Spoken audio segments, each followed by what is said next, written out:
yeroo warra fuchuu hundinuu gadi ba'ee sheekaa keessiidhaan biyya keessa gadi ba'ee shamarran biyya arabaa warqii qimamii mana madaam jedha yeroo maqaa balleessu immoo bucuudhuma siinsaa alfattu jechuudha.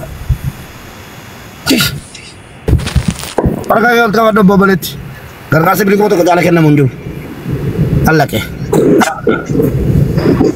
Sarara maaltu maal ta'e? Assalamu alaikum. Dikeessanu nagaa jirtu. Waalaikum assalam. Nagaa alhamdulillah. Maaltu maal ta'e? Isiin nama na dawwale. Eeyyana nasi dawwale muubee. Maaltu maal ta'e? Mucayyoo abbaa guddaa kootiitti Beeruutitti yeroo ishiin hojiidhaa galuu deemtu makiinaan rukutee lubbuun ishii darbee guyyaa deengadda. Yoom? Deengadda kalee malee deengadda. Ani Beeruutirraa waan kana dhufee sirriitti nu ijaan arge ati sirriitti Dubaay jirta? Ani Dubaay hin jira ijoolleen warroonni bira jiran hin jirani kan ijaan arganii reeffalleen ijaan arganii jiranii. Hello.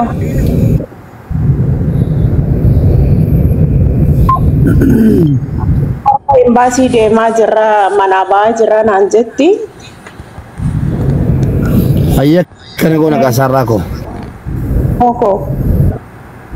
Adeemtu embassy dhaqanii waan embassiin jedhu yoo danda'ame waraabanu waan embassiin jedhan keessan gallu yoo amma dursine keessa galle dhaqaa warra miidiyaatti ijoollee sabiyyoota beektaa warra embassy.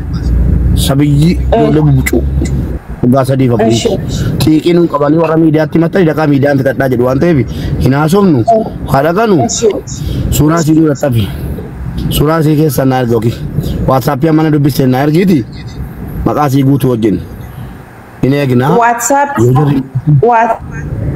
waatsaappiidhaanii Enjoy ishee siif hin ergaa Durasi bakka dhaloota siidaa ergiiti paaspoortii si yoo qabaattan na ergaati amma galgalaatti neegna galgala yoo jirri yookiin amma sa'aatii 7-8 neegna waatsaappii nattiin tawaa dhibbi bakkuma jirtan shamarran rakkoo himatan argitaninnaan duwit godhaafi laayik godhaafi riipoosti godhaafi asumaan kaa wal gargaaru malee dirqama feemasa maa inni feemasa jalaa kan dhaggeeffatu koo isin. Akkam bulchaan mubeen dhugaa jedhee nuti kaleessa haadha diinaa olii wajjin ijoollee Dubaay keessa madaami nu dabadabbi waan jedhamu ijoollee lama baasne nuyyuu kaleessa jechuudha.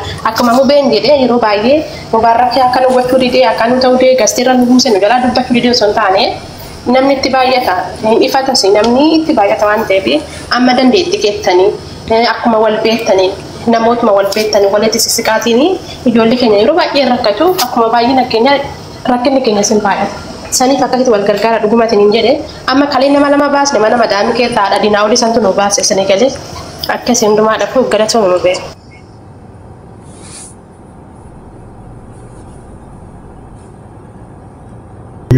Ulfaadhaa qaabboleetti keenya mee baataa ta'e akkasa itti duute barreessee itti himna.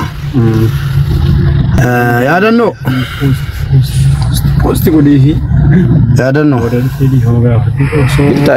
Ijoolleen jetta soora godhaa uummatoo nagaa hamdee. Jirra. Waalaikum salaam wa rahmatullahi wa barakatuh. Baga jiraatti bira.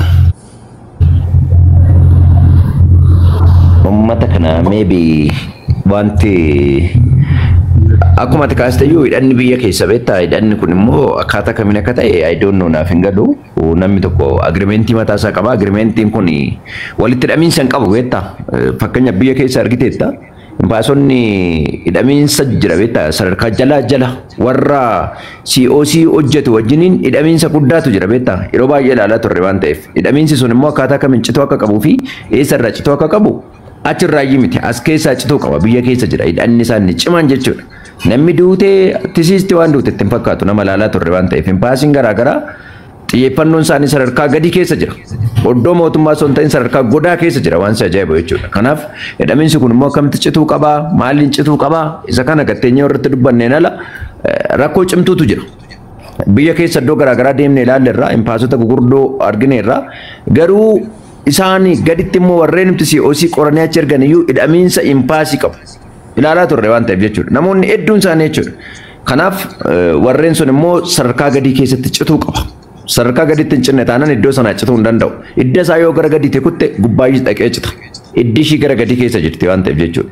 Kanaaf isa kana yeroodhuma bal'aadhaan irratti dubbachuun barbaachisummaa qaba. Wal deeggaruun, wal faana dhaabbachuun, waliif cimuun, sagalee walii ta'uun immoo amma nama biraa miti. Obboleessa keetii lammiidha. Obboleettii keetii lammiif gaachana waan jedhameef waliif sagalee taatanii yoo isin waliin deeggarin wal faana yoo dhaabbatin hin ulfaata jechuudha. Keessumaa immoo rakkoon kan keenya kun I don't know hin beekon. Innoo kata kan ijoollee Oromoo yeroo baay'ee maaliif akka ta'e hin beeku. Kan nama halkan tokkotti hiisiisee iyyameetu namni 30-40 gaazexii tokko irra taa'eetu boolla keessa qonforee baasee fida.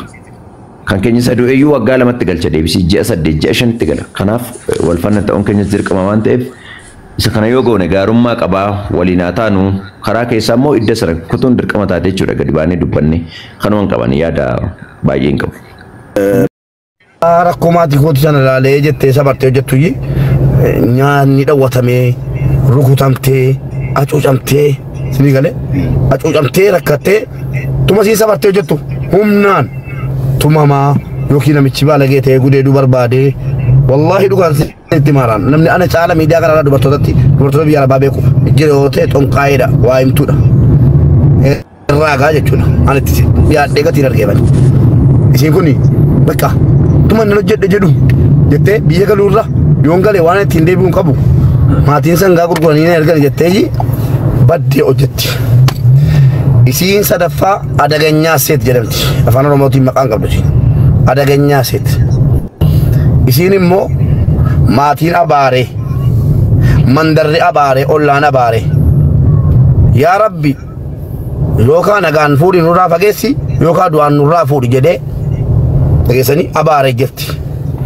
Argitanii kun maatiis maqaa nyaatte maatiin abaaranii dadhabaniiru nummoo ollaanitti dabalamnaa.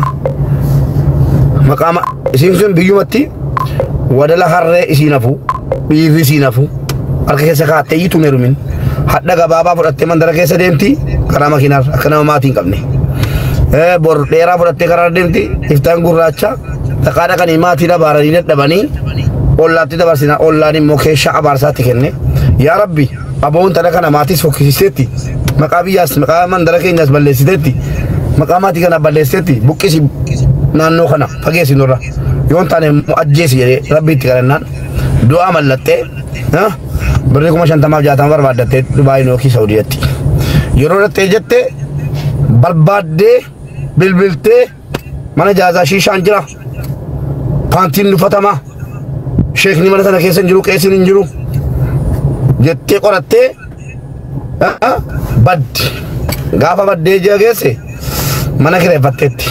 Ijoollee mana xalabaatii baaftee birrii nyaatti ijoolleerra tokko jedha miila sii girgiddaatti tolfanniftee ciiftee wallaahi shiishaa bakkee kaattee bakkee finyoo argifattee asii hodhaa bulti isiidha isiin duriyyeen viidiyoollee waraabee dhiiratti ergu dhiira kashlabbee akkasii abaaramaa jira kan viidiyoo shamarranii walitti qabataa ol yuutuubii irratti gadhiisuudha wal argatu maala isinitti maqaa. Isin miidiyaarratti iyyuu ba'uu jambarteetti boo miidiyaarra iyyuu guuttee jirti jalala wanti maqaa shamarran biyya arabaa nyaate isii kaayyoo hin qabne abaarantee biyyaa baate malee si sadaffaa kana malee warri lammanii duraan siin hin jedhu wallaahi haqa dubartiin miskiina egaa dubartiin baalageen tokko immoo dubartii 100 akkuma gaaziin siiniin tokko kan qaama ofii qullaa waraabdee isiidha ishii amma sii jedhe kaa sirriidha nama danuun beekanumti nu isiidha abaaramtutti dha isiidha isiitumma maqaa shamarran biyya arabaa namni sida siimaa inni bettu yoo waa gaarii hojjettanii gaariin keessa lakkaa'amu waa 99 gaarii hojjettanii badii tokko hojjettanii badii tokkoon sana fudhatee deema namni keenya amala nama keenyaati. Dubartii isii miskiina masgiida gargaartu charchii gargaartu rakkataa gargaartu dhiisee jiramni isii duriyyee tokkitti udduun sii bakka 19 jiru sana lakkaa'a ijoollee biyya arabaatiin baay'isa. Kana dadhabne kanaaf rabbi jazaa namaa kafala namni ilmoo argachuu fedhu keessattuu ilmoo durbaa rabbi naaf kennu jedhu haala isaa kabaju waan akkasii kanatu of qusate waan hin beekne irraa haasa'uutu of qusate gaariidha. Isin uffata diimaa uffattee miila fanniftee udduu si namatti ergitii bor gurraacha uffata uffatti fuulli si immoo intinaa waan jedhamu jira fiiltarii waan jedhamu jira fiiltarii nama furdisuuf jira nama qallisuuf jira dubartuma tokko kan biyya tokko baddaltu. Filteri kaate video adda style waraabdee ergiti nama biraa si aanamne. Rabbi maqaa kee haa nyaatu. Rabbi maqaa kee haa balleessu. Si haa qajeelchu siin hin jedhu. Ati biyya abaaramtee dhufte asii si haa qajeelchu jedhu siin qajeeltu qatiteefi yaa abaaramtutti miila okkotee kan dhukkubni gosti 99 keessatti wal gahe maqaan kee haa buqqee biyya jettu ammas buqqee godaan ibbo nurra si haa godaansisu. Si mijatiin jedhee. Akkasii abaaramtoota warra kanaatu maqaa shamarran biyya arabaa nyaate malee shamarran biyya arabaa dhiiga boossee mana hojii keessatti rakkataa dammoozee dhawwatama yoo torba jette deedo jettee dhawwatama ilaacha kanaa shamarran irraa kaasuu qabdu uummata keenya garaa nama nyaatu shamarran biyya arabaa please silaa maqaa isin badde birrii keessa seef godhadha amma wannan ittiin madaalchisumaa inni shamarran biyya arabaa yoo ati ilaa jabaa giddii jaallatu jabaad akka sabaattis jabaa giddii jaallatama tokkoffaa maqaa keenya kana akkamitti sirreeffannaa maqaan keenya nu bade baala gootaa hojii warreettan gurra qalbiitiin dhaggeeffadha akka isin sirreeffattanu safara kee keessatti mana bareedaa jaarradhu birrii kashii qabaadhu warqii bitadhu babbareedi gaafati galte isiin kun dhiira qallabdee hin jirtu kanaaf akkana cululuxxee galte isiin jedha namni wallaahi kanaan ofirraa dhiidha yoo kana hin taane maatiin gargaara jettee damoozii jee jettee ergitee harka duwwaa galte wayinee miskiina koo maatii gargaartee namni siin jedhu hin jiru duriyyitti ganda keessa kaatee achi viidiyoo namatti ergaa turtee fi akkana jedhamta maatiin kee maatii keeti anis maatii nan qaba qixxee balee ergin birrii qixxee maatii keeti ergi qixxee immoo walitti qaba jabaatteetta jabaa immoo giddii jaallatanii gaafatti qabeenya qabaatte isin biyya teessee maqaa kee balleessitu sarraatanyaa kee taati dhuftee kanaaf harka duwwaan galina hojjetadhaa erga biyyaa baatanii kaayyoo keessan hin dagatinaa baaftuun keessan kanuma ishee